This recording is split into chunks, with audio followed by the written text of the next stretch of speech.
What's up, sports freaks, and welcome to All Sports Media Team Presents Double Dribble, episode number 38. It's all in the blood. I got myself, Dubl, Ricky Rodriguez here, as always, on behalf of the All Sports Media Team. Got my partner, George Cholo, over there. What's going down, George? What's going on? What's going on? How's everyone doing? I'm chilling like a villain, brother. We're ready to go. Same. Yes, sir. Of course, down below me, we got the man, the myth, the legend, Coach Don. What's going on, Coach? What's up, fellas? Glad I can. Ready to do it. Let's have some fun. And then yes, sir. We got the man of the hour down in the corner over there. We're ready to interview Mr. Manuel Manny Garcia. That's the only time I'm going to call you Manuel, I promise. Manny Garcia, this dude has done a lot of cool things. He's played for P4E. He's in the Latino basketball circuit. He works for Nike, which I think is kind of cool. He's life. got his own free, right? Dude, he's got his own baseball training facility in his family. That's pretty cool. Can't wait for him to tell us about that. And he's gone to Bosco and Bethesda, so he knows all about winning. Let's find out a little bit about this awesome dude down here. What's going on, Manny? How you doing today? I'm doing good. Guys. How are you guys doing today, too? Chilling, brother. We're just ready to have some fun, ready to learn about you, dude. I heard a lot of good things about you. Yeah, it's a beautiful Saturday to start off the day. Let's go ahead and get this interview rolling. Let's go. Is there? Hey, I like this guy. I like his energy. I like this vibe. It's going to be a good show. Yeah, he must be the hype man of the basketball team. Man, I try. I'm not gonna lie, I try. I've seen the pictures. He's the one that's in the front, like. That's you, bro. I know it is. It's funny because it's true. All right, man. Bro. We've just given little previews about you. Why don't you go ahead and give us a little bit of background, childhood to now. You can just do little highlights here and there, and then we'll bounce off of that and we'll have some more fun, dude. Go for it. Yeah, well, of course, my name is Mandy Garcia. I have 3 siblings. I'm a twin. I went to St. John Bosco High School, then followed by going to Cerritos College, playing for Coach May, and then on to Rio Hondo College. Okay. And then from Rio Hondo College, then after went to Bethesda University. Okay. But just also during that whole years of college basketball, I also did play for the LBA, Latino Basketball Association, which I did play for 2 mainly teams, the Rebels and then also Diablos. From my basketball experience from St. John Bosco, very competitive. We're playing against Modern Day, Orange Lutheran, Servite, J. Sarah. And they're always big house names, especially when you're playing against Modern Day. My year was the Ware twins, freaking 6'10", 6'11", already doing windmills halfway in the paint, doing whatever they want, always winning CIF. And then also my JV year, when I got brought up to varsity, we played against none other than Klay Thompson, who went to Santa Margarita. Oh, wow. What was that like? Oh, okay. So, again, the same amount of energy that he brings to the table, whether it was guarding the best player, but then also coming off the screen to shoot, but the creation that he would make for his separation for his shots is the same way as well. And you just see, like, each time he would play, you see that just the intensity that he would bring to for his team against ours, and that's completely killed us. And then also playing against Derek Williams, who played for La Mirada High School. Okay. Went to Arizona State. Okay. I mean, I remember one time I thought I had an open layup. And I'm like, oh, I got the quick bucket. And next thing you know, I'm seeing the ball getting tossed all the way to half court because he blocked the crap out of my shot. So I'm like, what the heck? This guy came out of nowhere. That's great. It happens sometimes. Mm-hmm. That's and then even right now, recent Laker, you have Jordan Bell. Okay. I know his brother pretty good, played basketball with him at Cerritos College. His name was Josh Bell. And the same thing, same tenacity, always bring defense first, bring the energy, talking it up, and knowing the help side, winning the help, making sure that his role is to bring the energy, the tenacity, and also defense, which I see in Jordan Bell very much. And I wish, Josh Bell would continue with Cerritos, but at those times he was having some knee injuries, so limited his playing time. But man, I still see it every single time I see him play. Yeah. And then another one too that went to my middle school and high school was Cesar Guerrero. I don't know if you guys ever heard of him. Went to San Rosalimo Middle School, then went to St. John Bosco, Workman, then back to Bosco, and then he went to Oklahoma State. Okay. And then he went to Fresno, and man, Fresno State, he's still putting work. Right now, he's still playing in the Mexico League. Okay. And really good shooter, really good creator, right? Good vision with the court. And man, if you let him go, he'll go. Mm-hmm. Now, two national basketball players I played with was Lorenzo Mata, who played for UCLA, and then Marcus Ramos, who played for Grand Canyon University. Okay. And Wow. those two players played on my Rebel team for the Okay. Latino Basketball Association. Okay. And man, those guys, I thought I brought a lot of energy. These guys, they're telling me what to do. And I'm like, well, dude, I'm usually telling like what you guys do. Like, no, we play at a different level. I'm like, well, I know, but I'm usually like talking all the time. No one ever compete with me. Like, you're not the only one. And I'm looking at these guys like, Jesus, I'm 5'10", 5'11". Marcos Ramos is 6'3". 6'4", 6'5", and then Lorenzo Mata is 6'9", 6'10". So remember those like old A&T commercials or singular, raising the bar, A&T, going higher. That's what I felt like. I'm the lowest bar. Like I'm the last living bar living on your lifespan. That's compared to them being all the way up there. Yeah, that's funny. Yeah. Crazy, dude. You played with a lot of big name people. You've played obviously in major competition, like we talked about before we got on air. I worked at Angel Stadium. I've been to the Bosco Modern Day games, the Bosco Centennial games. Things get nuts with those two schools. Also, you said you're a twin, so you already relate to somebody on this panel. Do you have a brother or a twin sister? I have a twin sister. Oh my God, you're really in with our dude George right here. You guys are related. That's dope, dude. What's it like? Yeah. I mean, unless you're a twin, you can't understand. What's it like living a twin life? Well, always let's say it's a little normal. But I mean, for me, it's a twin sister, so she couldn't do anything without me, and I couldn't do anything without her. So we're stuck together. Yeah. And I knew a lot of her friends. She knew a lot of my friends, and we were very competitive. Okay. You know, me being a guy, I would always beat her. Yeah. And I didn't care. And I'm especially her twin brother. But then that brought out the tenacity in her and made her develop a lot better with sports. So my twin sister went to St. Joseph's. Okay. And then followed to Cerritos College, where she beat the stolen bases record, and then she added the batting average of .519 ending with the season. Damn. She was All-American, All-State, and then went on to go to the University of South Carolina, the Gamecocks. That's a good school for softball, right? Man, yep. That's a good school for softball. Go on. Yeah. And then after that, she played 3 more years professional. Wow. Okay. Yeah, can I ask my question, Ricky? No, you cannot. You're not allowed to talk. Go ahead. George is also a twin, has a twin sister, so he's gonna want to talk about it. Yes, I do. So me and Manny, we could relate. So Manny, since you're a twin, who's older and how many minutes? Technically, I'm older by a minute, but I just say I'm the youngest.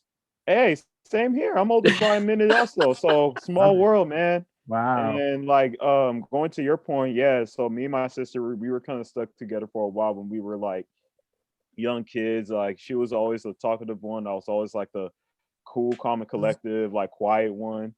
So yeah, I mean, like it's cool. Like my sister's not only my twin sister, she's like my best friend. Like we tell each other everything.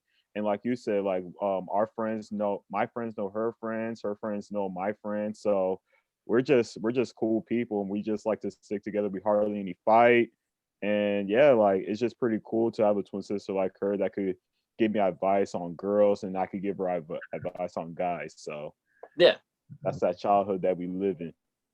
Yeah, and same thing you just said. Like she knows everything. Anything new that comes up, she'll know. Like even sometimes when I'm kind of like feeling bad, I'll just get her like a random call or text. Like, hey, how you doing? I'm like, oh, how'd you know? Like, yeah, you have that feeling too. She like my sister would be doing the same thing. She's like, hey, George, how's your day, man? Like, are you doing pretty good? Like, is anything good with you? Anything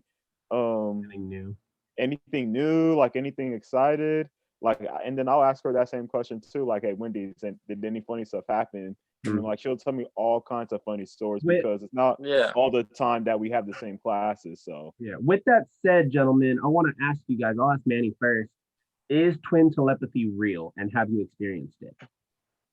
I would say to a certain degree, yes. So like me saying like if I'm feeling bad, or if like something's wrong. I'll get like a random text or call from my twin sister asking how my day was and stuff like that. But as in like, let me read your mind.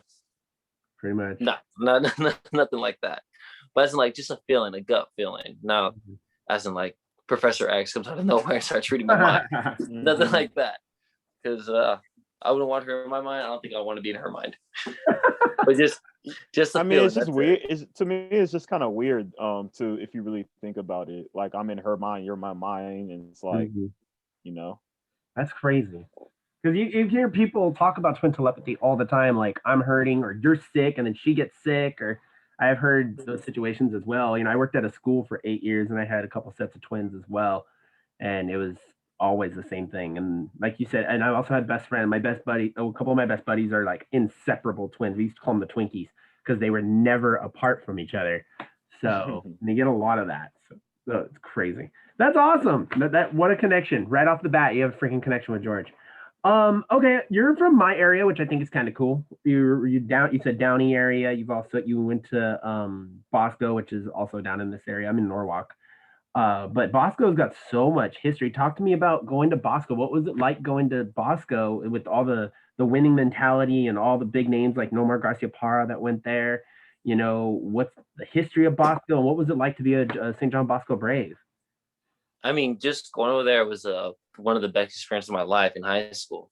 At first, I wasn't going to go. I wanted to go to the public school. My mom gave me the choice, and my dad gave me the choice, saying, hey, if you go to public school, you'll get a car. If you go to private school, that's it. Like, yeah. I was really trying to like push the public school. Then I did the assessment test. Then when I went to Bosco and experienced everything, I really fell in love. So just the tenacity of playing just only 2 sports there, volleyball and basketball, for my freshman and senior year, which I could play multiple sports, but I ended up playing those 2 sports and playing varsity. Okay. Was an amazing experience. You know, going over there, you see this nasty, everyone is together. Everyone's at every rally. We have our own little rally section for everyone to go. Every sport supporting another sport, whether it's basketball supporting volleyball supporting football, or all of us going together, meeting up, getting a prep rally together to go to each game. It's just a very different environment. And now that, you know, Bosco has a lot of funding to get more stuff. So like the new football stadium, a new little track area, a new baseball area. It's bringing more people, and the more people that come in, it being more competitive. And now you see the elevation from, okay, we were here and you knew we were strong, but now we're all the way up here. Yeah. What are you going to do? Now you're dominant. That's crazy. Exactly. What you talk about the family orientation of St. John Bosco, and you guys are like this, you know, everybody's got everybody's back. Talk about the rivalry levels. You guys have a lot of rivals. Who is your main rival, and what was that rivalry like? Well, our main rival was freaking Modern Day, but it wasn't a rivalry at all. you had a full starting 5 lineup that was all Division I, and we had our lineup, and one was barely committed to D2. Well, we would always keep it good like the first half, but in the second half, it'd always take over. Another good rival, another good game that'll always be good at homecoming was Servite. Servite? Okay. I mean, Servite was just like us. No big house names, but very competitive, very strong, always bring a good fight. I remember my senior year of our homecoming game. I mean, our winter formal game. Homecoming game. Servite came up and they came strong. They had this 1-point guard. He scored 25 points in the first half. No one could stop him. Me and my friend were switching out in the second half, double teaming him. He only scored another 5 points at the second half. We were down 25 points at the half, came back to win by 15. Wow. I was so excited. I was so ecstatic that me and my really good friends, Tevin Rollins, went outside, and normally do like those homecoming games, when formal games, you go outside and ring a victory bell. But it's only normally for football and baseball. I told him, hey, let's go out there and go ring that bell. He's like, all right, let's go. So we're going, we're running. And I'm like, yeah, everyone follow us. And when we get to the bell, we look back. It's just us 2. I'm like, just go up there anyways. Go up there. Anyway. Yeah. I'm laying down. He's stepping on my back. He's ringing the bell. I'm on his shoulders, ringing the bell. No one comes. I'm like, dang, no one came. So finally, we find out that was a big fight in the gym Oh, at the end. So we go back, and everyone's like, where'd you guys go? I'm like, we went to go ring the bell. Where did you guys go? They're like, well, this happened, and teacher and student got involved. Another player got involved. Well, we went to go ring the bell. I had nothing to do with this. Don't suspend me. Yeah. So we went in the back. We all apologized. Never happened again. This and that. No one got in trouble, but it was just very high intensity. You know, everyone was just on one another. Like literally, when the game was over, everyone rested the floor. Mm-hmm. But it's just me and my friend were so focused, so tunnel vision to ring that freaking bell that we just lost sight of everyone. We're like, hilarious. What happened? That's freaking hilarious. So that was like one of the best games that I remember from my senior year. Mm-hmm. And then our last playoff game, we lost in the first round to Calabasas High School. Man, I don't know how this happens, but 5 people from St. John Bosco ended up fouling out, and from Calabasas, no one came close to fouling out. Interesting. And we went into overtime. The reason why I like this game is because we're down 3. We set a wing play for one of our best shooters, but they double teamed them. So then I come off, I roll in on the left wing, get the ball, take 2 dribbles to the left, shoot in the air to go into overtime. And I'm thinking I win the game. I'm like, yeah, everyone thought I won the game. Yeah. And you see the refs, no, overtime. I'm like, dang it, man. I thought I just won the game. Mm-hmm. And then like a minute later, I fouled out. So then it was up to our other player, Carlos, who I think that game had 35 points. He was going in. He was going hard. But unfortunately, we ended up losing the first round. Things happen. And the funny thing is that at the end of that game, that coach apologized to our coach because he said that he never seen so horrible reffing in his life for a playoff game. Mm-hmm. And then we tried to petition the game and it never went through. Yeah, that never works. Wow, that never works. It doesn't work ever. And I don't believe in the last 2-minute report saying like, oh, like we should have made this call, because what good does it do? Like when it's a correct call, like okay, like you guys said like, oh, it's a wrong call, but you're not doesn't change the outcome. You're not overturning it, so what does it matter? Why? So it's pointless. It's pointless. Yeah. And so that was one of the most horrible games. Literally, I would always remember this. The foul toll for the game, we had 27 and they had 12. Wow. That's ridiculous. Someone was getting under the table in that game. That's all I gotta say. Yeah. I like for a playoff game. I don't know how the arriving team gets 27 calls and the home team only gets 12. Yeah, that's kind of sketchy, kind of fishy, kind of sketchy, my friend. It's lopsided. Yeah, something's up. You also said you went to Bethesda, I believe it is. Another winning school, an awesome winning school, and you played along one of our guys, Cal Williams. How was that? Oh, that was fun. I mean, going back and forth. Williams is a really good player. Even Coach Leo, when I first came in, he heard about me. He heard that I'm a really good defender, going back to the court, but also brings a lot of tenacity. And then just going, when I first played, he's like, yeah, just go in, get a good feel. You already know, here's some of the plays that we run. I'm like, all right, cool, go. And then I remember we were playing, first game was Live Pacific. That's really good. Short little shooting guard, right? And he moves really fast. And the reason why he's so good is because he knows how to use the pick and roll and pick and pop. Mm-hmm. Mm-hmm.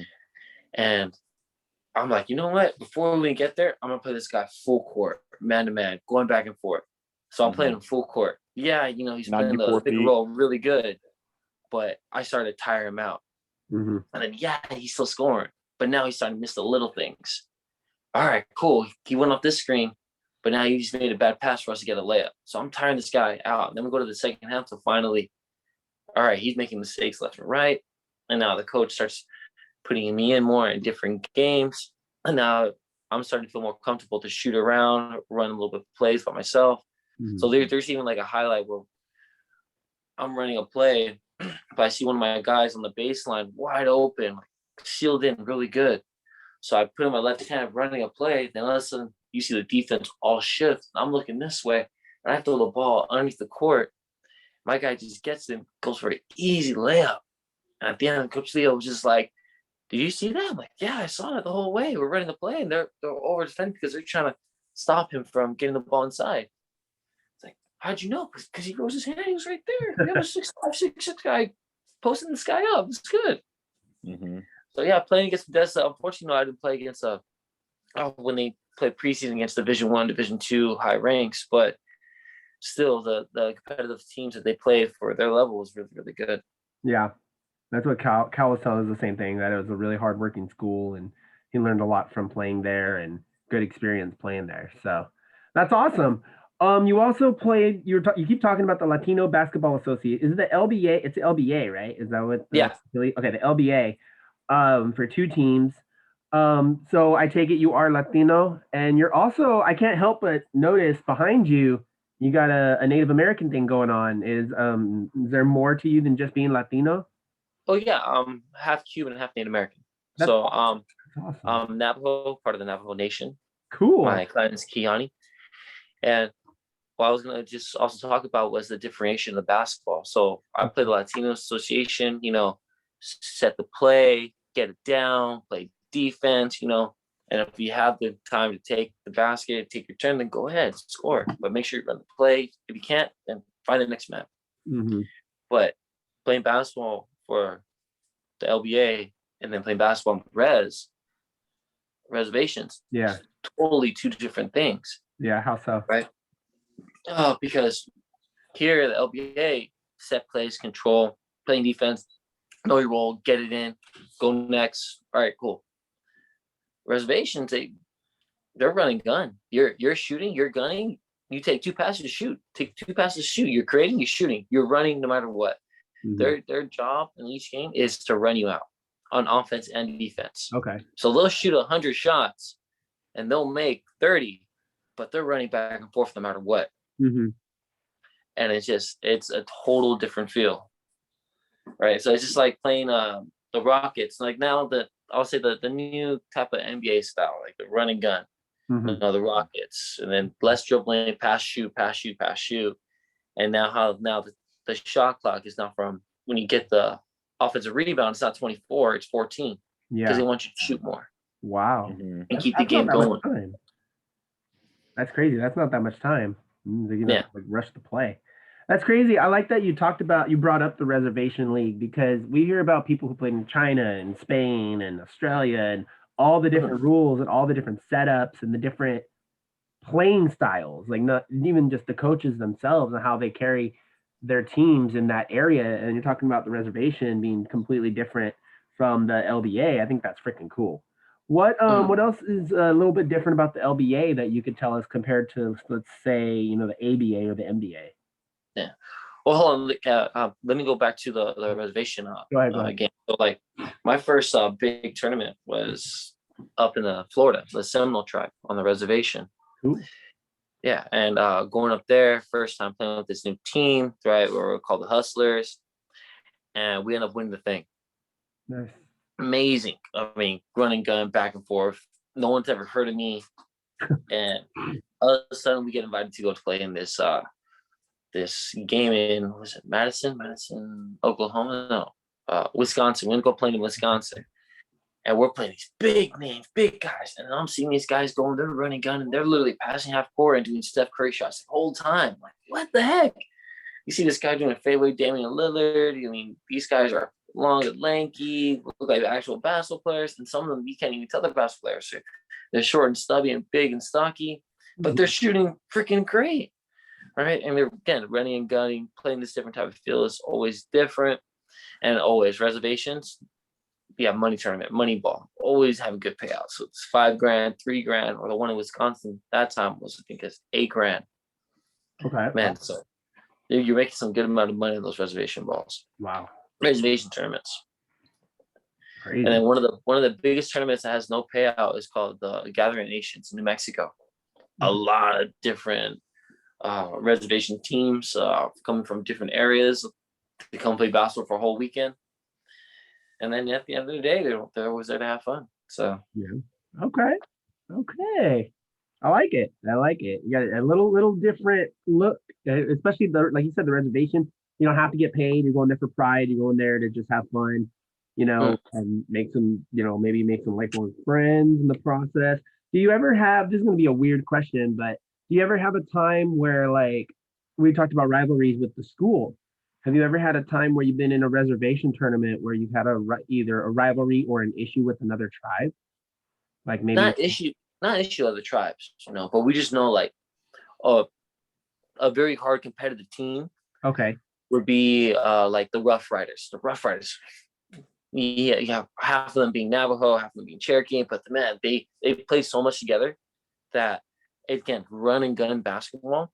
Okay. But they know, like, for example, they know this guy's really, really fast. Remember one time this huge guy gets the ball and throws it. I'm like, why do you throw the ball? And then you see this fast native just go and he's running. I'm like, oh, that's why he threw the ball. He gets an easy layup every single time. I'm like, geez. So I had to guard the fast guy. I remember one time the big guy throws it, and I get the ball. And I come back.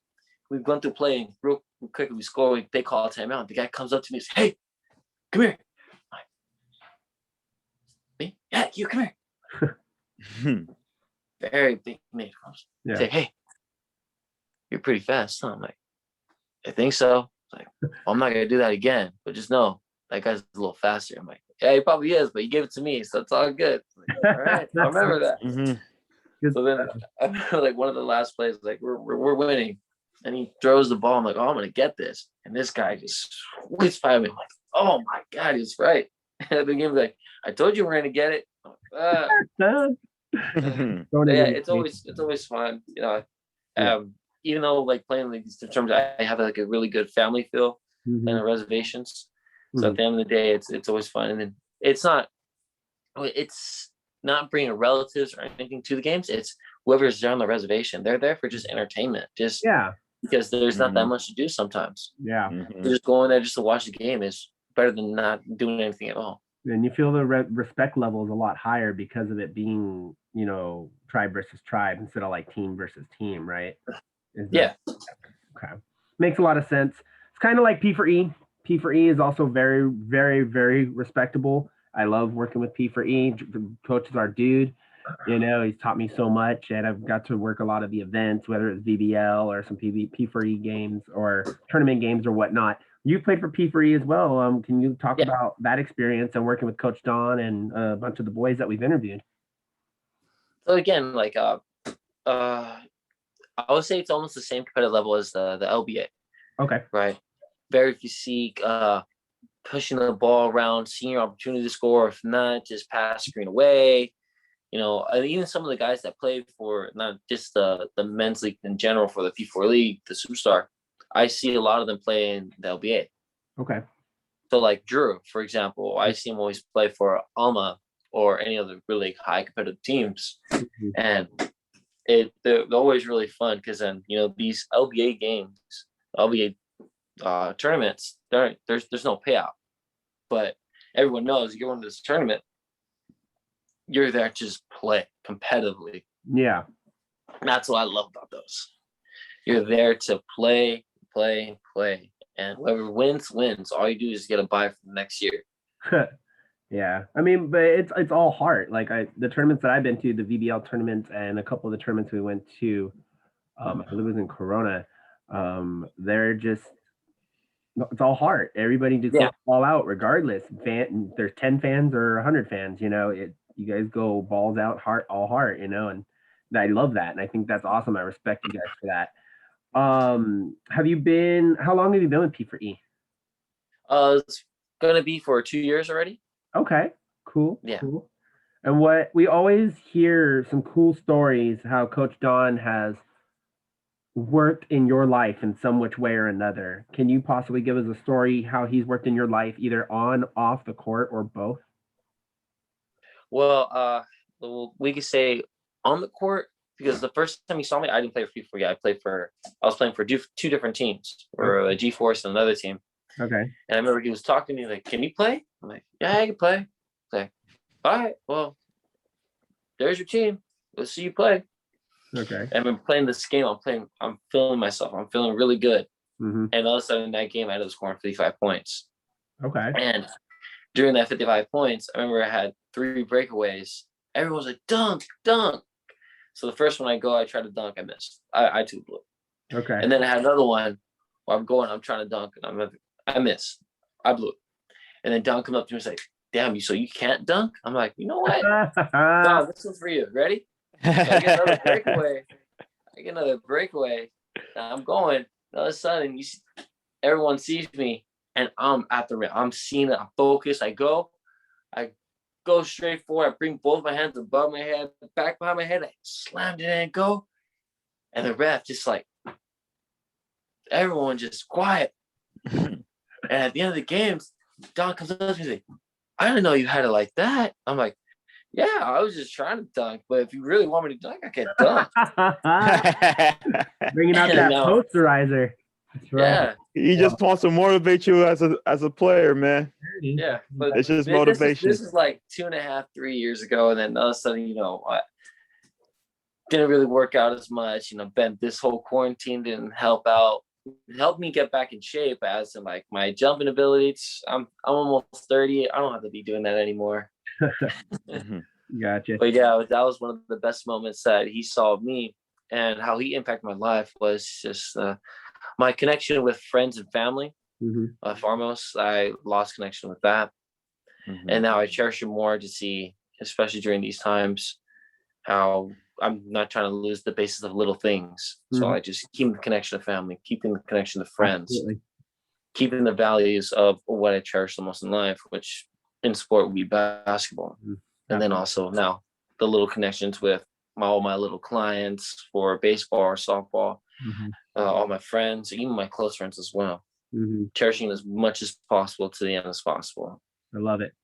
Coach, after hearing that and reminiscing that moment where he did the posterizing dunk and what he just said about being off the court and you changing his life in that aspect, how do you feel? What do you have to say to Manny?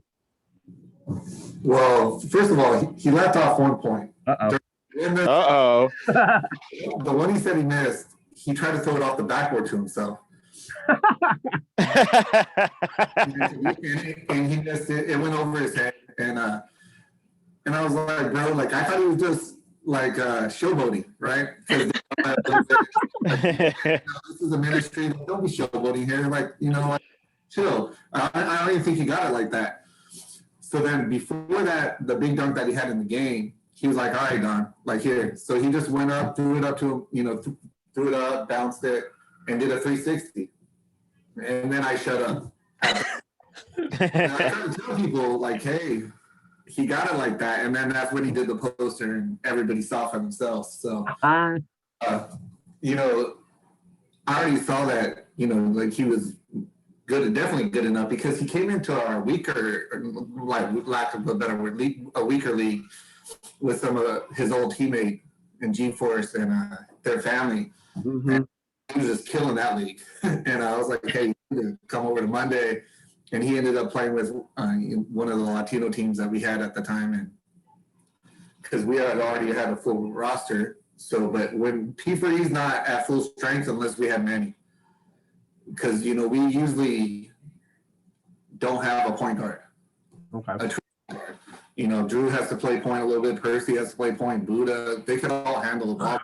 It's different than someone that will just push the ball and get guys wide open. And as you can tell, Manny is super knowledgeable, and he's the one dude that doesn't forget any plays. Okay.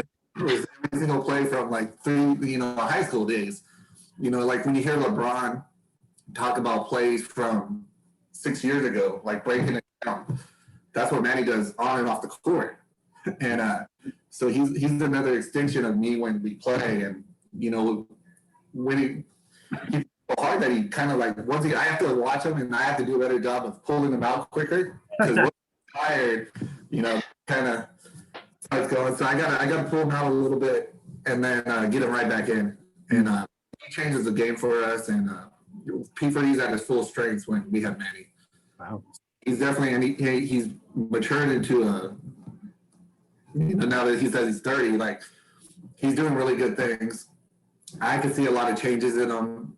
Before he was just playing for hoops, and now he's, his family, like he was talking about with his family and friends, like that's not, you can see that in him without even knowing it. He's definitely a good guy. He's definitely a dude that, as you can see, like, you know, like you don't have to force him to talk. That's his strength. And, you know, he comes from a, you know, strong sports family so he's an amazing dude. Wow. He said that you make P4E better, Manny. Like, that's one of the ultimate compliments. And hearing what Coach just said, how do you feel about what he just said? Like, what was going through your emotions? What was going through your mind when he was saying this? I mean, just hearing it, it's really amazing. You know, just every single time I try to play, I try to put 110%, and just hearing that alone makes me want to even play better, make the team better, make me want to do as much as I can for us to achieve our goal. And just in life in general, it's not only going to go through me, but I'm going to try to pass this on. And just pass it on to make that not only me, but the next generation that much better as a player, whether it's my kids, any other kids. That's what I want them to learn. Crazy. You keep saying my kids. Do you do like training? Do you have like a coaching? Are you coach or what's up with that? Yeah. So I do individual baseball and softball lessons, and I also do strength and conditioning for softball teams. Cool. You know what? You just totally did a good transition for me. I wasn't planning on this, but let's just go right into it. You have a lot of baseball in your family. We haven't talked about it. You have a lot of baseball in your family. You talked about the training facility, which I want to talk about in just a minute. You said you work for Nike, which is big with baseball now. You're also related to somebody. I want to know, what is it like to be related to an MLB superstar? I believe he was a World Series champion. He's played for the ultimate rival teams, the Boston Red Sox, the New York Yankees, Jacoby Ellsbury. What is it like to be related to him? And my other question is, I've had people in the past that have had celebrities for family members. I have a celebrity as my family member in Puerto Rico. But how do you, do people treat you any different when they found out that you were related to Jacoby? Did they ask for tickets, like crap like that? Because I work in Angel Stadium. I get that all the time. Did you go through that, or were people just cool about it? Well, we'll just let's take step by step. So Nike introduced themselves to getting more involved in baseball. And yes, I have a lot of friends and family that always ask for my sushi account, so my discount. And then now going to my family, yes, Jacoby Ellsbury. Jacoby Ellsbury is my second cousin, related onto my Native American side. He's Navajo, but part of the Colorado Indian tribe. That's awesome. I didn't know that. Yeah. And yes, he did play for the Red Sox for 7 years and got 2 World Series rings. He also got a Golden Glove too for defense. Yes, he did. That's right. Yep. And then went on to play for the Yankees. So yeah, big rivalry going back and forth. Unfortunately, didn't do as well. Well, I think he did pretty good when he was a Yankee, when he was able to play, but just all these injuries occurred and ended up just pushing him back. But again, you know, how can you go from mid-age getting minimal contracts with the Boston Red Sox, getting 2 World Series rings, and now let's say you're going to pay this guy out $152 million for 7 years? I mean, I said props to my cousin. I mean, that's their fault. Take the money, you're good. That was a big deal. I remember that. Yeah. But yeah, it's when I tell people, they're like, no, I don't believe it. No, you're not. Prove it. Show me. Like, all right, well, look at a photo of him. We kind of look related already. Yeah, I can see it. So then they look at the photo and they look at, you guys look pretty related. I'm like, all right, so then look at his brothers. All right, what are his brothers' names? All right, Matt, Spencer, Tyler. The mom, Margie. What does any of that matter? You might know him. You might know him. You might. I love when they do that. I love when they do that. Like, wow. I remember one time they what do you call it? It got me so frustrated. I ended up just calling one of his brothers. Oh my God. Okay. Then I just call him like, hey, yo, Spencer. He's like, yo, hey, how you been? I'm doing good. How are you? I'm like, all right, cool. Like, hey, so when is Jacoby gonna be coming to the family reunion this summer?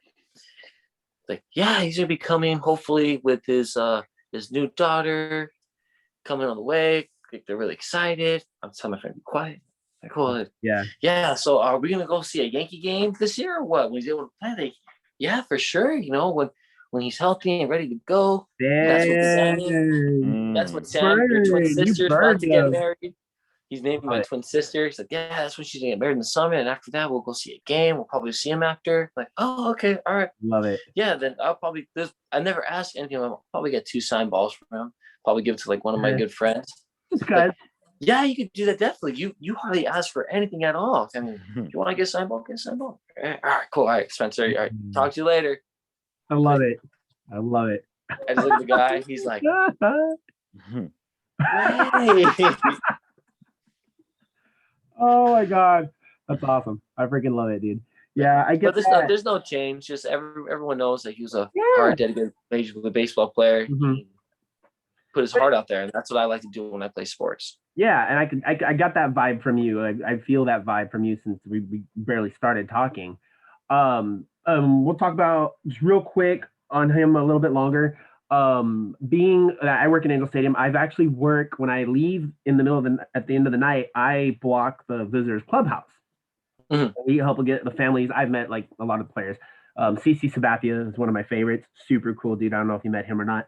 Super cool dude. But my main thing is people treat athletes. We talked about this before. Treat athletes as icons, as celebrities, as whatever. And yes, they are. But like you said before that, they're human. They're family. They're cousins. And I get to see that when I'm back in the bottom area and I see, when Cole Calhoun was there and his son would literally run into me and then run to his dad, and, then my dad vibe went off. I have a 9-year-old, almost 10-year-old. So they're human, they make $400 million like Mike Trout, but they're still human.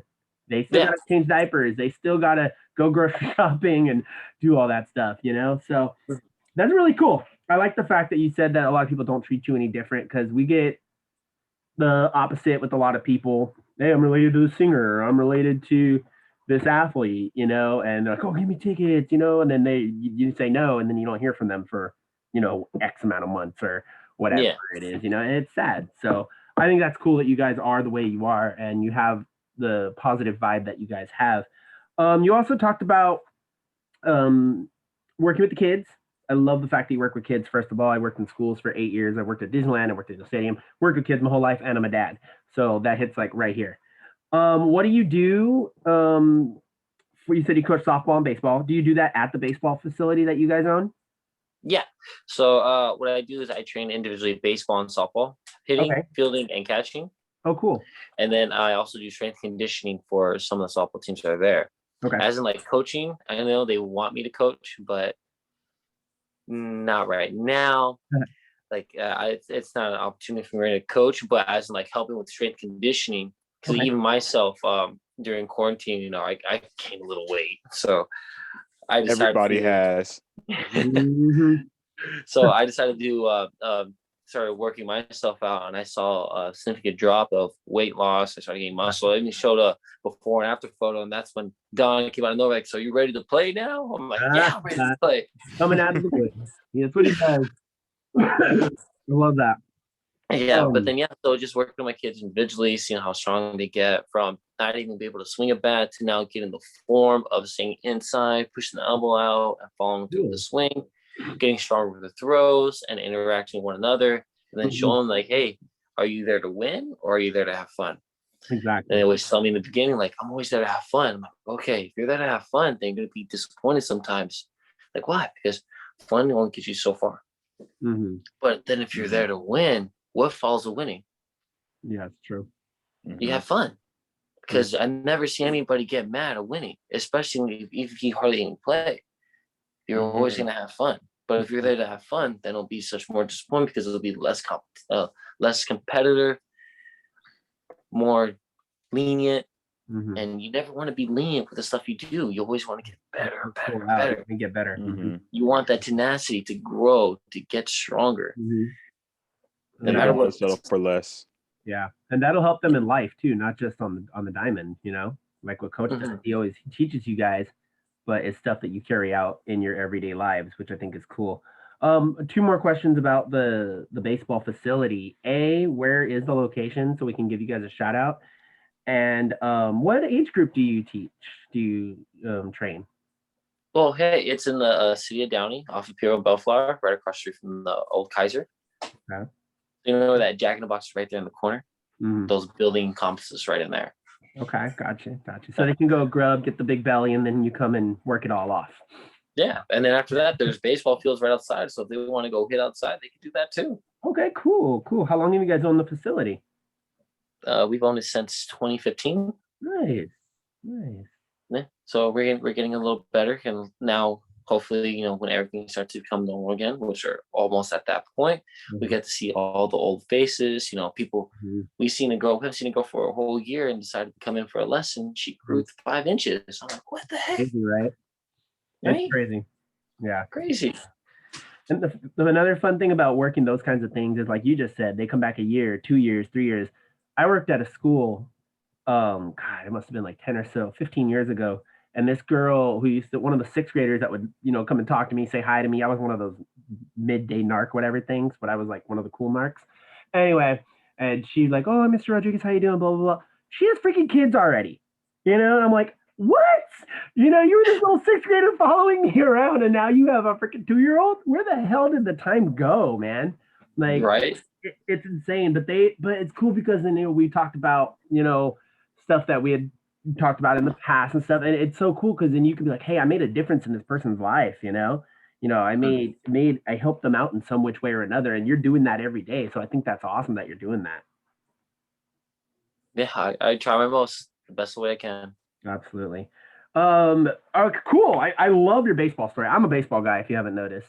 I absolutely love baseball. That's pretty cool that you're doing that. So make sure you guys keep that up, and we're giving you a shout out for sure. George, we're gonna have to go run down there and check it out. It's like right down here. Me and Coach are down in this area, so maybe we'll run down there and check it out. I want to jump back on the basketball court just for a couple minutes. I have one more big question, and after that, we have a couple fun questions that we ask everybody. So hopefully, we'll get you out of there within the next 15 minutes or so. How do you feel, with it being COVID and with the situation and the numbers peaking in sports? How do you feel about NBA having an All-Star game right now? And also the fact that the mayor came out and said, this is the part that me and George are kind of like, why are they having the game if they're going to do this? The mayor came out and she said, it's a TV only event. Don't come out. Like, why would you build up this big giant event just to have no fans come out to it? And this is in Atlanta tomorrow night, I believe. Right. So, if we remember pre-COVID, there was nothing on, right? There was no entertainment, no nothing. We were just at home watching movies, doing what we need to do, and that. Now, with the NBA and baseball coming back, you had fans coming in. They just wanted to bring some sort of entertainment. And then now fan base started to come in where some fans were able to go to the games. I'm not the mayor of Atlanta, Georgia, but just I see her point of view of only being views. I mean, you could have people within your circle that you trust to come watch the game at your household and see the games. Like, I don't want to see the slam dunk competition because we missed it last year. I mean, we didn't miss last year, but I wouldn't mind seeing it right now. And especially if it's just on TV, it's on TV. It's being shown. Something for us to entertain us so that we continue to see it. But then I could see understanding of it not happening at all. So I could see both viewpoints. I'm very open to it, but I would love to try to keep our norm, to try to keep everything in. Because now you see the mayor of Texas, he's saying no mask required. No, I'm not going to get into that. We don't have enough time. We're all over the place on that one. What the heck? How about mask required? But if you have your shots, if you have your vaccines, then you can make that optional. No, but it's a wild west, Manny. That's what they do. Yeah. I mean, I'm not trying to hate on Texas. I have lots of friends in Texas, and we're praying for you guys out there in that deep freeze over there. But I get where you're saying, like, it's baby steps, man. Don't just jump right into the freaking ocean with the sharks. It's still my don't drown. My mom's a nurse, man. I've heard stories, so like stuff I don't want to hear, but but it's still out there. So people need to be smart about it, not just jump right into with the sharks. So I mean, you can hear the one in the city of Downey, the Kaiser. I have a lot of friends that are nurses there, and just hearing the stories from there, it's crazy. Yeah, they had someone go in because, one of those people are just trying to make a point where there's no one here. There's no one here. Well, at that facility where they're at, there was no one there because that's where they're holding the people that didn't make it and that they didn't have enough room for. Wow. And she went in there, Mhm. and they were trying to get her out. She was making a big old scene, and that was crazy. Like just hearing that alone. And there was warning signs to not come in, possible COVID-19. It's clear, but don't go. And women end up getting COVID-19. I mean, I heard that she's fine, but still, like yeah, but it's the fact you say it's fine, and when you're younger, you know, even our age, we're in our 30s, and Jordan's late late 20s or whatever, you're mid 20s. I'm 30. You're 30? Oh, I thought you were in your Yeah. 20s. Okay, well, sorry, old man. I'm just kidding. Anyway, so we Dang. pick on George at Look least who's once. talking. Anyway, I know, right? Anyway, my point is, even like little kids, if they get it, which they can, and they spread it, they're not gonna. It's not gonna be that bad for them. But they spread it to Grandpa Joe or to Grandma or Auntie or Uncle. They can die. You know, like you have asthmatic, you have people on oxygen, and that's what people don't see. They just see, hey, I want my mask off. I want to go run around. I want to go to Disneyland. I want to go to, the ball game. I want to just go somewhere. I want to go to a club. You know, a lot of stuff that's unnecessary. You know, am I happy that Disneyland's opening up again? Yes. And the fact that they're doing the whole tier thing, I think that's cool. You know, I work at Angel Stadium. I was devastated when it went down. You know, I lost a lot of money. You know, it was very hard on me. I'm happy that we're going to go back, but we need to be smart about it. I'm going to make my crew wear masks, and I work elevators, escalators. You know, like my crew, I have a 20-person crew. I'm going to be like, hey, you guys wear your masks or you ain't working. Like, it's that simple. You know, you need to be smart about this. So we don't really try to get super political on here, but the thing is, it's facts, bro. It's facts. It's facts. But the thing, like you said, like the only reason why I'm not okay with it, but I'm just glad that at the end of the day she was okay. She didn't. Wasn't one of those numbers where we get to say, well, she died from this. I'm glad that she recovered. I'm glad that she's healthy again. I hope that she learned from the experience to wear a mask and just believe what everything is told and believe the numbers of what's happening. Don't be a victim. Prevent the next step. Absolutely. Cool. I wasn't going to do this, but just because we're talking about the All-Star game, I want to get your take on this. You got Team Durant, which is Irving, Embiid, Leonard, and Beal taking on Giannis, Curry, Doncic, the Joker, and LeBron.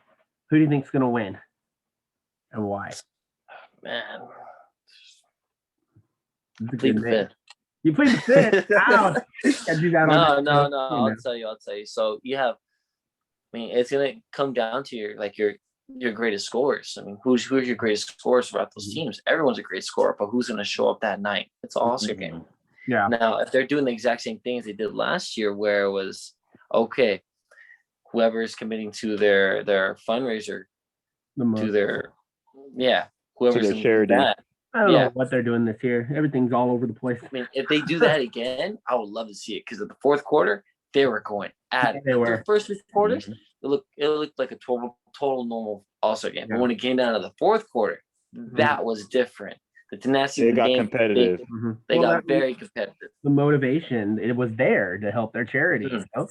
So the only difference of last year's is you don't end up the All-Star game with a freaking free throw. Yeah, what the hell is that all about? Oh, yeah, I remember. he got fouled. And I believe it was an and one. And all he had to do was make one free throw to win the game. Yeah, playoffs or All-Star games, it just should not happen that way in any sport. The call should not affect the end of the game. Unless it's the typical foul. Yeah, obvious foul. Unless it's like obvious foul. This kid comes across the arm and fouls him, and he gets a miraculous and one. Then but as in like that was a ticky-tack foul. They called it. Who makes a free throw to win the game? Not a good sport. But team from both teams from East to West, and seeing Durant, LeBron. LeBron's still playing a really good game at the age of 36. I think also Kevin Durant, who came in with Kyrie Irving, doing an amazing job with the Brooklyn Nets. I mean, very, very wealthy. Now you have James Harden with the Brooklyn Nets. Jesus. That's offensive all day. And what people don't know about James Harden is at the very beginning, he was a defender for Oklahoma. and he was guarding Kobe Bryant. He was guarding the LeBron. Now he's total offense. But when he switch, he can switch to defense, but it's just he chooses when to, and that's what I hate. I don't like to choose when. You should play him all the time. Yeah. Now going back to it, I have to go with my Lakers. You know, LeBron's a Laker. I used to hate LeBron, but now he's a Laker. That's so me.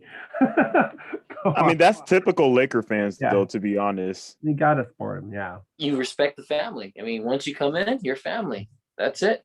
And if that's a typical Laker fan, then fine then. Who are the top 4 scoring champs?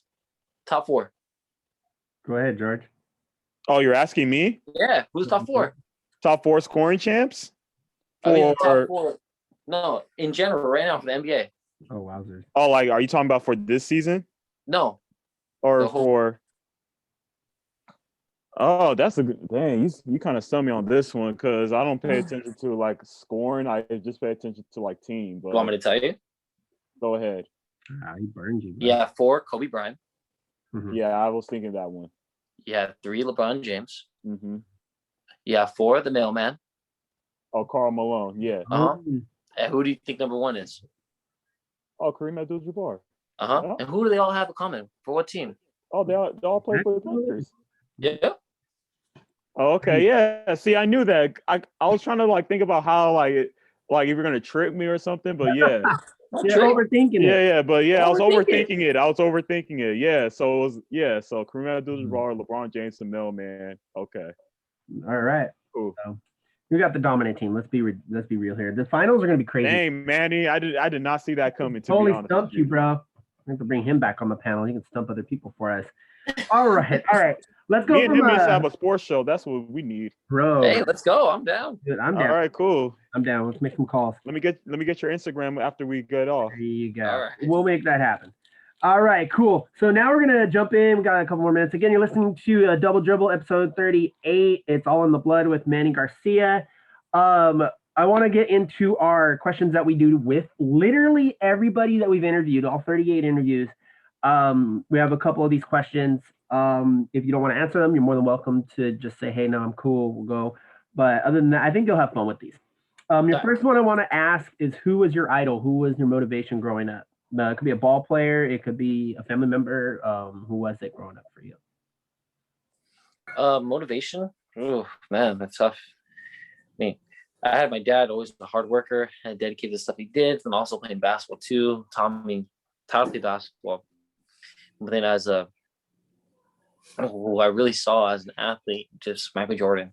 You know, just when I was a kid, I always see old videos of him. And then he played baseball. Then I heard he was an actor. I was, no way, he was in Space Jam. Oh, cool. He went from baseball and played in the Space Jam, then went back to the NBA, won 3 more championships. No way. We have a question for Space Jam. Oh yeah, those are coming. Yeah. And then, we have a question for Space Jam. But then after that, when as an athlete in general, that's when I started seeing Kobe Bryant.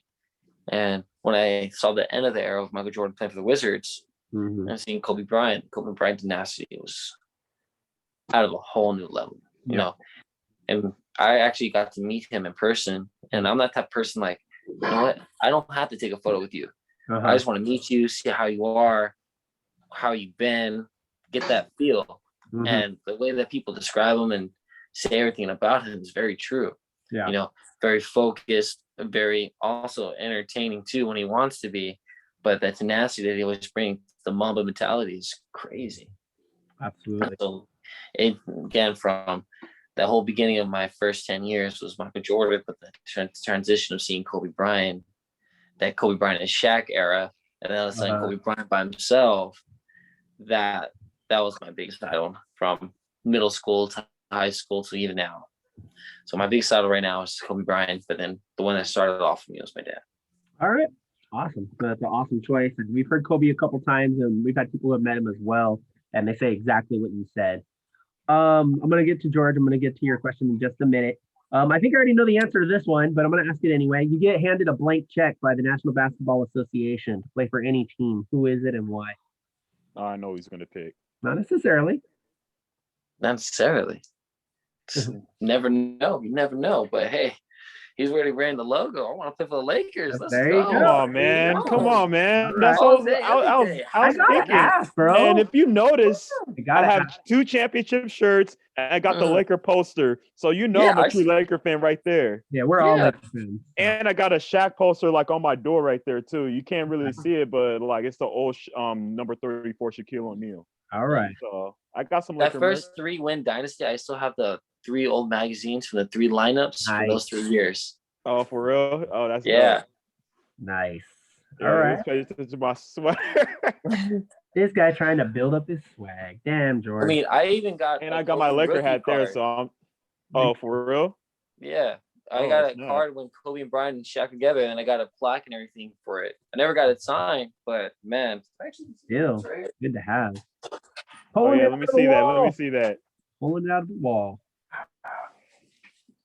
Nice. Oh, Well, we crap. can't really see it. Yeah. There you go. Yeah, that's Okay, I Trying, can see a little trying, bit of trying. it. You're good. You're good. Right there. Right there, you're good. Right there. Oh, cool. Okay. And Kobe to the left and Shaq right there. But Love it. Yeah, I see that. I see that. Love it. That's awesome. Crazy. All right, Man, I'm gonna George. have to invite you to some games though. Right. I can't wait till we're allowed to go places. We gotta Yeah, I do want to go something. back to the Staples Center. I really miss it. Yeah. Oh man, when I got to do with Ferran, I got to go on the court. It was a feeling like none other. I got to do play-by-play. It was for some rec league, but the fact that we got to go to the Sparks game after, and here I am standing right next on the same court that Kobe Bryant played on, and Shaquille O'Neal played on, and D-Fish. It was all that was going through my mind. It was super, super cool. Okay, George, go ahead and ask him your main question. So I asked most of my guests this. So which NBA player from any era would you want to play one-on-one with and why? good one. The one I want to play basketball with and just understand his type of game is Michael Cooper from the Lakers. Ooh, I met Michael Cooper. He's cool. Okay. He's cool. I met him. The reason why is because Mike Cooper, what I saw was me, 100% defense. When he wants to score, he can score, but he's willing to give the ball up to get the opportunity to score. And no matter what, leave it out on the floor, 110%. And there was one game, it was against the Utah Jazz, where he actually got a double-double that game with 27 points and 19 rebounds. The first highlight of his career, where it was a double figure, but 19 rebounds. Never heard from that guy, from the 6'4", 6'5" guy, especially in the NBA. That's the big man numbers right there. Yeah. And that he never did that again. And I would ask him, what brought that up? How'd you get those numbers? Mm-hmm. And I would love to just go back in time and teach me what he did that day and how can we go from there. Yeah, he probably has some pretty cool stories too. That'd be pretty awesome. Oh, Yeah. one more question. Go ahead. You're good. So All Stars tomorrow. So who is your prediction on winning the 3-point contest, the slam dunk contest, and the All-Star MVP for I have the list if you want me to read it off. Yeah. Read the list. Okay. I'm not trying to put it. So the skills challenge is Covington, Downey, CP3, Vucevic, Sabonis, and Randall. Ooh. Who's your Randall. pick? Randall. All right. No. Randall. No. Okay. I'm like, I was about to why say is what? Randall? No, he's just saying that because he's a former Laker. There you go. Yeah. But okay, repeat that one more time because you surprised me, Randall. Covington. I know there's a lot of random names. Covington, Doncic, CP3, Vucevic, Sabonis, and Randall. Oh, CP3. There you go. Chris Paul. Yeah. I mean, look how old he is right now, right? Right. You would think he's out of this era, but he's playing amazing ball. He's doing good. Jesus. And now he's with the Phoenix Suns. Yep. He's the one that put Oklahoma last year in the playoffs. Absolutely. All right. 3-point challenge is it was supposed to be D-Book, but he's out. So it's Mike Conley, Jaylen Brown, Steph Curry, Tatum, Donovan Mitchell, and Zach LaVine. Oh. I mean, set shooters, those three, I'll say 3, Donovan Mitchell, Steph Curry, and Zach LaVine. Okay. Tatum has a really good shot, but it's normally like a step in with a dribble. He's really good at creating, but Curry, Donovan, and LaVine, Mhm. If you see their play, they could literally just catch the ball and shoot at that shot. But winning, I'm gonna go with Curry. You can never say no. I literally just saw highlights of him almost for an hour of him just shooting from half court and making those dang shots during games. So did you also see him hit 100 3-pointers in a row at the corner, insane. right? That's insane. That's crazy. Yeah. Absolutely insane. And look how he came back. Look at him. He looks that era where he was making everything in the 2016. Yep. Mm-hmm. It feels like back in his prime. The slam dunk contest is a total opposite. It's not a bunch of guys it's a bunch of youngins. You got a bunch of youngins in the slam dunk contest. The third guy I'm not 100% sure about, so don't quote me on him. But Obi Toppin, Anthony Simmons, and I believe it's Cassius Stanley. Those are the three. Cassius Stanley. Cassius Stanley. Simmons has to bounce. Yeah. Tell you that much. And then Cassius, I haven't really seen too much. The third one I haven't seen at all. Okay. But I would say based off of Simmons and Cassius, Simmons has to bounce. Yeah. But Cassius has some opportunities to do so. So I would say Simmons, but I wouldn't be surprised if Cassius too. Yeah. I don't like the fact that they're doing this all in one night. I think they're gonna. I have a feeling it's gonna get rushed, and I really hope that's not the case because these events are actually really cool to watch. Because like the slam dunk contest is going to be at halftime, and the other two are going to be at pregame. So I'm praying that they'll actually give them a good amount of time. So they can set up some cool tricks, and we could have stuff like when Blake Griffin jumped over the car, when I forgot who it was, when that one guy jumped over a taco. And I'll never forget that one. That was I think that was Aaron Gordon. Yeah, I think so. He jumped over Taco. Aaron Gordon jumped over the whole guy. Dude, Taco was like 9 feet tall. It was absolutely insane. So again, you're talking about Blake Griffin jumping over the car. Let's rewind that. Yeah. Where did he jump from? He jumped from the hood of the car. The hood of the car. The hood of the car. Yeah. Yeah. And you have Aaron Gordon losing the dunk competition, jumping over a 7+ Yeah, that guy. was stupid. I agree. 7'5". Yeah, I thought he should have won back the slam dunk contest. Coach has got that look. He's got that look about something. Man. I mean, Levine and Gordon. Yeah. That dunk rivalry. Yeah. Man, that was crazy. Yeah. That was the best slam dunk contest I ever saw. I agree. In 2016. Coach, I'm a big man too. Surprisingly. For real. Coach looks like he has something he wants to say. Go ahead. Gordon got robbed twice against Levine. We should have. And again, the last good one was against DJ. Derek Jones Jr. So both of those. Gordon's right. He said he's never going to do it again because he got robbed both times. And he did. There's no other way to put it. He did. He got 50s all the way to the last dunk both times, and both of those were 50s. I mean, both of those are 55.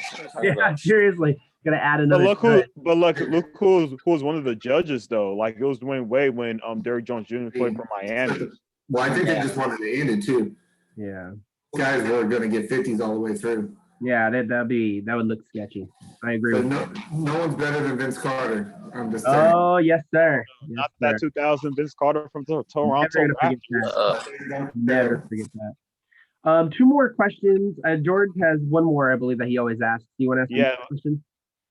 Oh, okay. Well, first of all, who will be your MVP for the All-Star game tomorrow? That's my number one question that you didn't. Killing me, Small. And then my second question is, what was the question I usually ask? The movie question.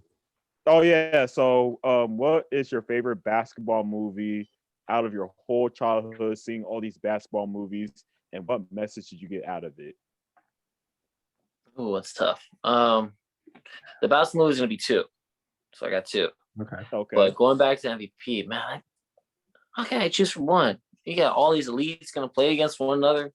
That's why it's a dumb question. Mandy, I got you. You got the reserves too. You never know if they're going to come in. A lot of reserves, but man, that's why I asked that question. It's not who I'm gonna choose. It's who's stepping up that whole game. Because I might just choose one person, but this person might just sit back and relax. Yeah. So like LeBron is a really, he can step up. He can play. But in this All-Star game, he might just be passing and rebounding only.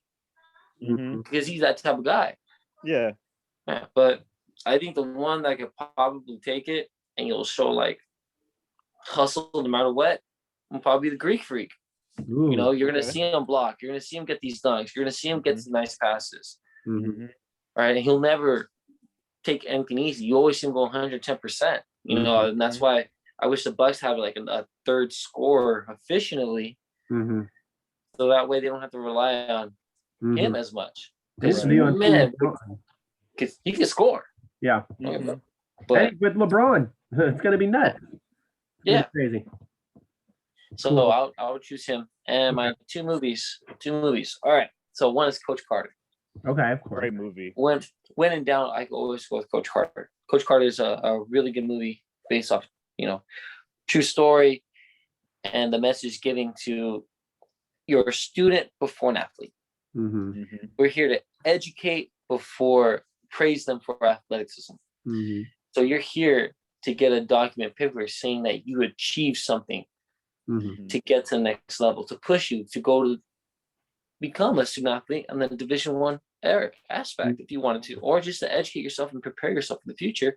For if you wanted to get a job, if you wanted to start something new for you, you say, I accomplished this, now I could go to the next level. You know, and seeing the dedication that people put, as hard as they put on their education, how hard they put it to practice for the sport they want to play. You have to put that much effort to achieve greatness. And that's what I love from Coach Carter. Another good movie that I love is, you know, it's pretty old. Hoosiers. Hoosiers. Oh yeah, Hoosiers. Nice. You're the first one to say that. First one to say Hoosiers. Yeah, lucky not. Great. Yeah, Hoosiers is a pretty good movie. You get that the old tenacity of movies where, hey, there was no 3-point line. If you tell this generation that, like, hey, there was no 3-point line. There's no 3-point line. Really? Like, yeah, there was no 3-point line at all. You know, and people understand how to use the bank. You know, that's why Tim Duncan is one of the greatest basketball players ever, because he was Mr. Bank. You know how to use the backboard. Yeah, Mr. Fundamental. And Hoosiers is a really good aspect of the movie where you see them. It was a different type of era of basketball. You know, set the play up, set your man up for success. Once you set for success, and see a winning opportunity to score, and seeing that family Jenner area go from that type of move to Coach Carter was still the same. But now you see different types of how you first started playing basketball to now the new advancement, whereas hard defense, learning to play, while also becoming a student athlete. Because in that movie, you don't see Hoosiers, you don't see the hard dedication of school and basketball. But when you switch it now to the Coach Carter, you see the pressure of becoming the student athlete, the student first, then the athlete. And that's what I like to talk about. That's cool. I love that you gave the whole history of, and Indiana had some pretty badass history in basketball too. Let's just put that out there. Yeah, cool. You also, George usually mentions Space Jam. We are friends with someone in Space Jam. We actually interviewed her, our last interview, Black Italian. She's super freaking cool. She's going to play Taz, and I can't wait for this movie to come out. How do you feel, you know, you're kind of in the middle of the era like me. How do you feel seeing the Jordan one and knowing the LeBron one is coming out? Are you excited? And there is, according to Black Italian, there will be some NBA and WNBA superstars in there. So are you excited to see who's going to possibly be in there as well? Yeah, you know, and of course, how can you not follow up with Spaceman 2? Yeah. And especially this new generation of basketball players, of course you got to do it. Yeah. But now the 3D effect, that's the different key. Went from cartoon to 3D. It looks way better. Just seeing by a photo or the little clip off of Instagram, Facebook. I saw it, yeah. It's amazing. It looks good. The jerseys, come a little better with it. Too flashy. Yeah, I don't. Yeah, the jerseys. You know what? I think at a point in time when they think they're, I would do it with, like, if they're going to the game, they see something not going right, all of a sudden they go to the old box of the old Space Jam team, and then you'll see like the old Michael Jordan and the old Space Jam jerseys, and they all put them on to play, and all of a sudden they get a whole new tons of energy. That would be cool. That would be dope. I would love to see that. That, and plus putting a message like never forget your past to see where you're at. I love that. I love that. And I like those little tiny messages, just seeing that alone give you that tons of energy. Like when they put Michael's water, Yeah. it gives everyone else. Oh yeah, and they're drinking it as if it was like potion. Yeah. Yeah. Then just that mess was the a whole Two placebo. Squad. There's a lot of subliminal messages in that movie, and I'm hoping there's going to be a lot in this one as well. Black and Talon, she was only able to tell us so much about it, so which is fine because we're ready. We're excited. Cool. Yeah, last two questions. We used to call this Mount Rushmore, but it made absolutely no sense, so we're changing it to the Fab Five. Who are your Fab Five all-time basketball players, any position, any era? Any position, era. Oh. Whew. We always get a crazy mix, so I want to see what Manny, you ain't the first one to get stumped on this question, so don't even think that you're by yourself. What's funny is like I'm probably only give you Laker names too. That's fine. Go ahead, man. It's your list. I mean, just starting five, or can I have like a bench too? Like whatever you want. If you want to bring in more, go ahead. We'll make an exception. All right. So my starting five. You got to put Magic Johnson as a point guard. Mm-hmm. Okay.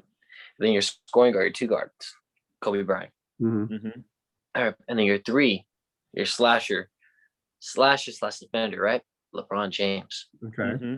Right. So you have point guard. You actually have two people that can play the point. You have two people that play a scoring, three people that play scoring guard. And then two of them actually play power forward if they wanted to. Mm-hmm. Right.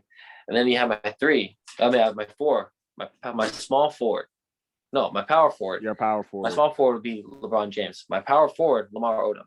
That transition from offense. Okay. I like it. Okay. Right. Lamar Odom, former Laker, former sixth man of the year. You can't sleep on him, And also he has athletic build. And guess what? When they wanted to play the small ball, he was their center. He would run up and down the court. Mm-hmm. Yeah. And then you got my five, my big man, Shaquille O'Neal. Of course. Gotta play it, Can't have without the most dominant center within 5 feet. What was it, 85% chance that he's gonna score? Mm-hmm. Gonna have that dunk over Yao Ming. Okay, cool. Yeah. Yeah. Hell yeah. Then you have my five. I bench. Jerry West, point guard. There's no way I can't have Mr. Clutch. Mr. Clutch. The logo. The logo. And this also a debate conversation in which you should switch Kobe Bryant for Jerry West as a logo. I'm like, no, if it does happen, it does happen. Yeah. And I would respect that. Mm-hmm. And at the end of the day, if we have another Laker as a logo, I'm totally fine with that. It's funny you say that. It's funny you say that because George and Gilbert and myself on my other sports show were literally talking about this last week.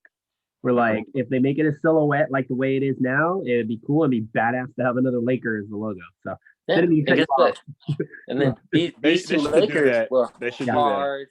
I mean, Jerry West never played for another team. Mm-hmm. Kobe Bryant never played for another team. Mm-hmm. Nope. So then you see the dedication of the NBA for a franchise alone. Mm-hmm. And won multiple championships. And so Jerry West is my five. Right. And then my two guard, that's tough. I might actually push out, right? I might push out of the Lakers and get one guy. He's actually a recent player, Klay Thompson. Okay. I think Klay Thompson actually deserves, because you can see him, you can score.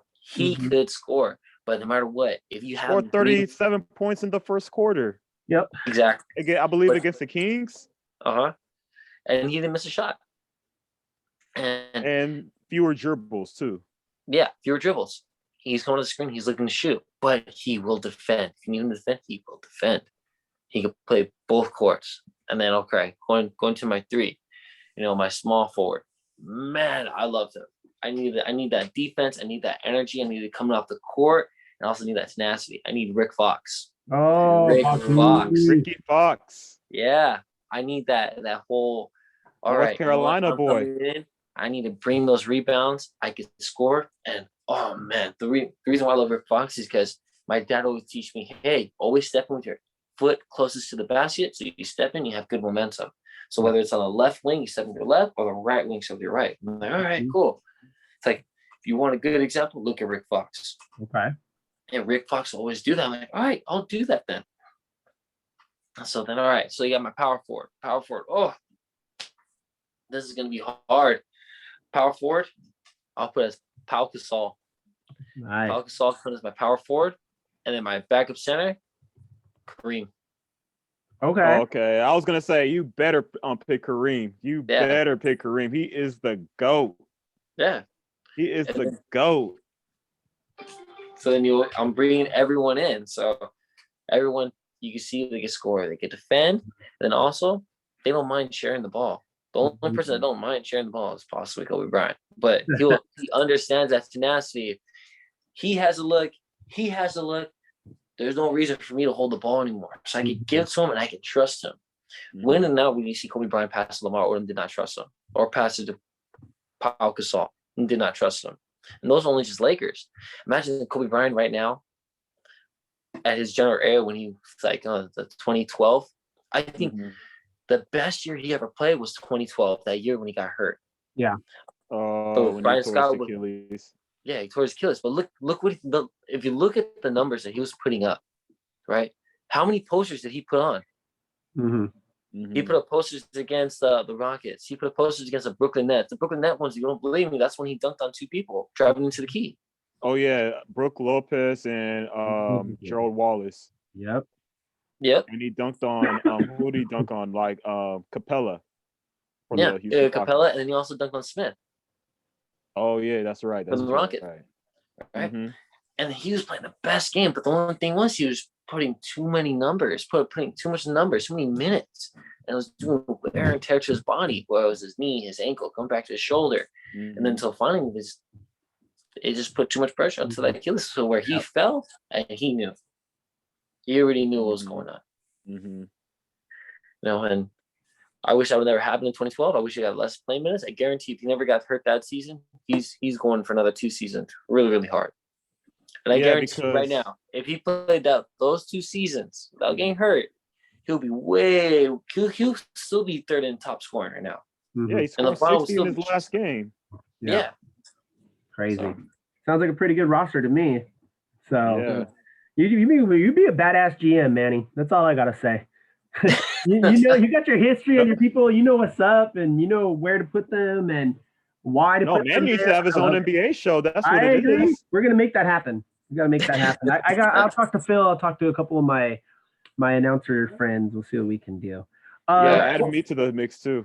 Yeah. We're all gonna be there. We gotta bring you guys with me. Duh. Yeah. All right. Last one is probably one of the most important questions we ask. When Manny Garcia hangs up his shoes, what legacy does he want to leave behind? Manny Garcia. Dang. My legacy. Manny Garcia. Yeah, me. Come on now. My bad. Fired, George. My legacy is to leave a legacy. And leaving a legacy is understanding what I've been through, how I did it, and how I accomplished it. So my short story and how I accomplished to encourage others. Okay. So what I'm trying to base it off of is Nike. Nike has a Native American brand called N7. N7 stands for the 7th generation. So in every deliberation, we must consider the impact on the next 7 generations. So what that refers to, you look back 3 generations to view your present, to see the next 3. How can you look back to your past to see your present and how you did to improve the next 3? So how can you show what you did, your legacy, to show your legacy, improve the others? So mine is to leave back what I did, my hard work and dedication, and show that hard work and dedication will get you somewhere. Wow. Wow, this just got really deep. All right. I usually close out the show with we go square to square. We each have a question, but honestly, Manny, the way you just answered that question, I want to end out my portion of the show with that, because that was deep, that was heartfelt, that was truthful. I thought that was super cool, by the way. So, George, I'm gonna let you do yours, bro. Go for it. Your final question. Will pick me. Go ahead. All right, Manny. First of all, it's great having you on the show, and I'm glad that you're a Laker fan just like I am. I'm pretty sure you've been paying attention to my shirts back there, my poster, my merch right there. But But anyways, I digress. So, dang. So, what do you? Twice in one show, George. Stumped you twice. Just saying. All right. Yeah, you got me. So, do you think this is going to be a totally different question? I didn't ask any of our guests. What do Lakers need to do to improve their team just so they could two-peat this season? Well, first, Anthony Davis cannot be hurt. Mm-hmm. You know, that's your second or not first main score. There's no victory without Anthony Davis. Let's get that off. If he's out, the Lakers are not going to repeat. Second, if they do, Anthony Davis does not get hurt. LeBron James is 100% healthy with Anthony Davis like last year. What they need to do, oh man, just seeing the way they play, I think LeBron just has to trust a little bit more on this team. Mm-hmm. No, I've seen that when Kyle Kuzma gets that trust, you'll see him. He'll score. He'll score randomly, but you just got to trust him a little bit more. Caruso, keep bringing that defense. Keep bringing that tenacity.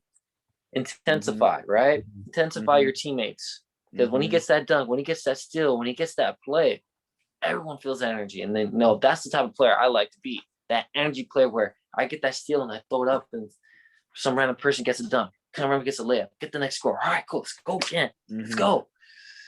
No, so bring the intensity with the team, trusting one another, and above all, the communication, that team cohesion of trusting one another, understanding. It's not quite there. What I mean by that is the help side defense.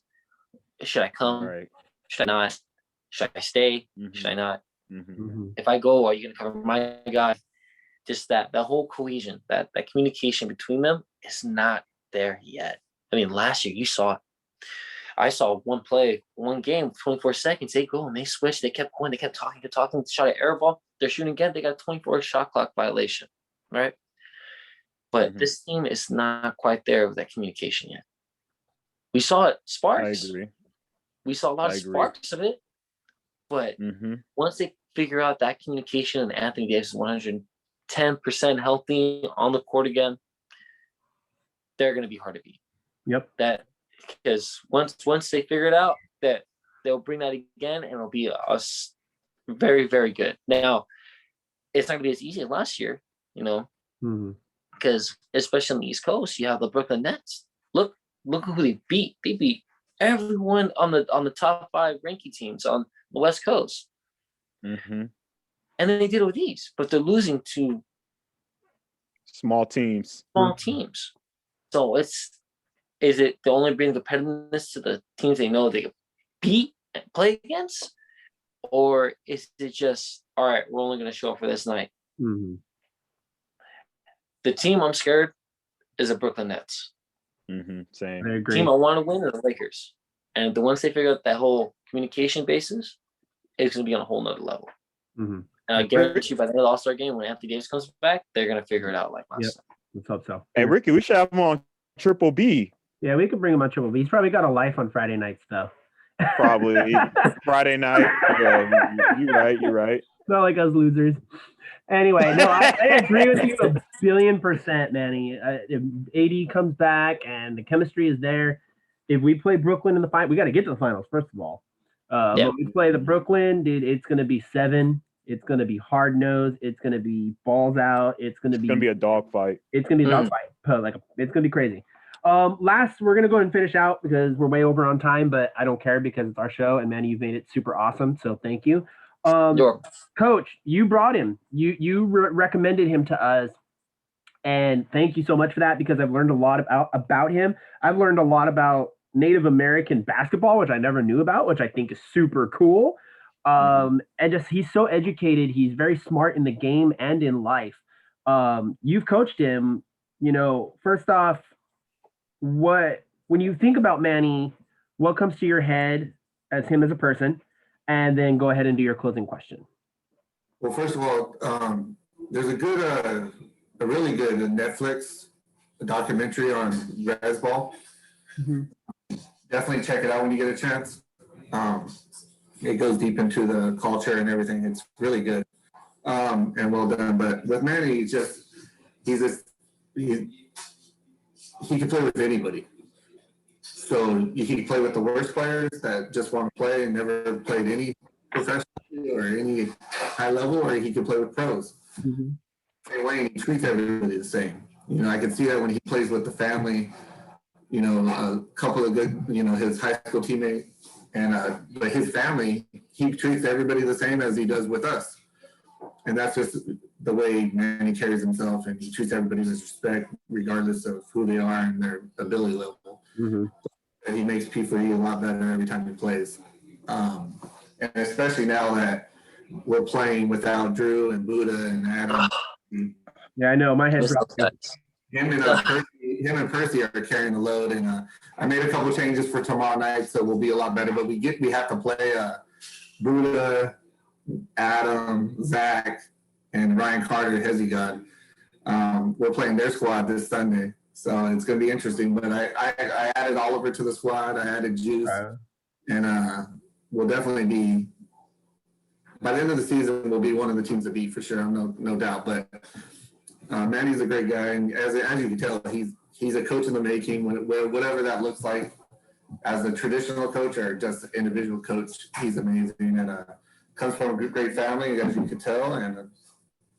But the one thing about that, I wanted to ask.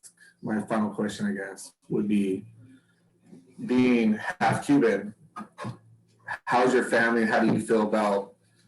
And excited about the relations being a lot better with the U.S., travel-wise, and a lot less restrictions once change in power happened and everything. How does your family and you personally feel about that? Oh, well, just going to that, it's amazing.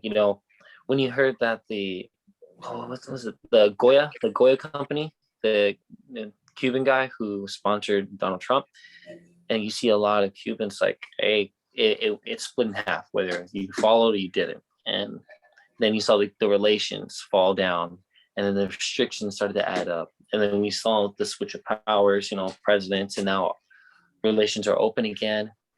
Actually, in the summer, I'm actually trying to look to go to Cuba and also see, because my dad and my family, when they left from there to Spain, and then went to Spain to the United States.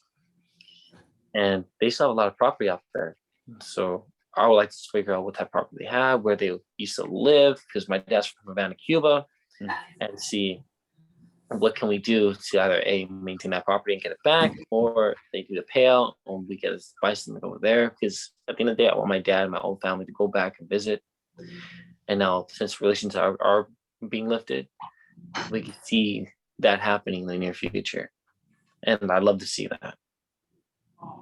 Right. I love it. I agree with the whole opening up Cuba thing again. Like, I remember the World Baseball Classic when Cuba was able to come over and play. And if it wasn't for Cuba, man, we wouldn't have people like the Cuban Missile, Aroldis Chapman. We wouldn't have had Yoenis Cespedes. We wouldn't have his younger brother. We wouldn't have had all these awesome Cuban players. So, and that's not just baseball, other sports as well. And in fact, just traveling in general, Cuba's a beautiful place.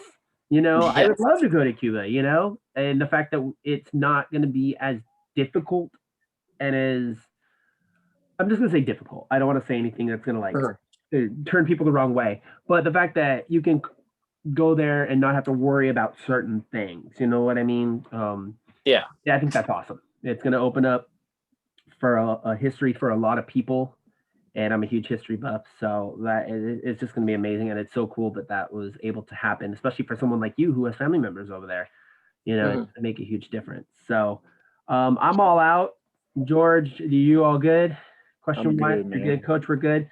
Manny, dude, I know when you first came in, I'm like, yeah, you got a good vibe, dude. You're cool. Coach had already told me you like to talk, so I'm like, we're never going to end the show because I talk way too much. He's going to talk way too much. We're never going to end. But I'm glad it happened that way because, bro, you taught me so much, dude. You taught me about, the whole Nike thing that you told me about the Native American thing that they do. I didn't know anything about that. That's so freaking cool. Also the fact that you're also into baseball was really big with me because I love all sports, especially the main four. The fact that you're related to someone or you're around somebody who's a celebrity. I'm around celebrities all the time. And the fact that we can relate on that aspect. You're a twin, so you relate with George. I think that's so cool. You're diamond in the rough, bro. I mean, you're a twin, you're an athlete, you're a multi-sport athlete, you're related to a professional athlete, but you're educated and you know your history. And I think that's amazing because sometimes we'll get ballers that'll come in here and they'll just be like, okay, I like balling, I'm good at balling. That's what I make my money doing, not our show in general, but you see on ESPN a lot and people like that. You're well-rounded, bro. And I think that's awesome. So I respect the hell out of you for that. Wanted to again just say thank you so much for joining us.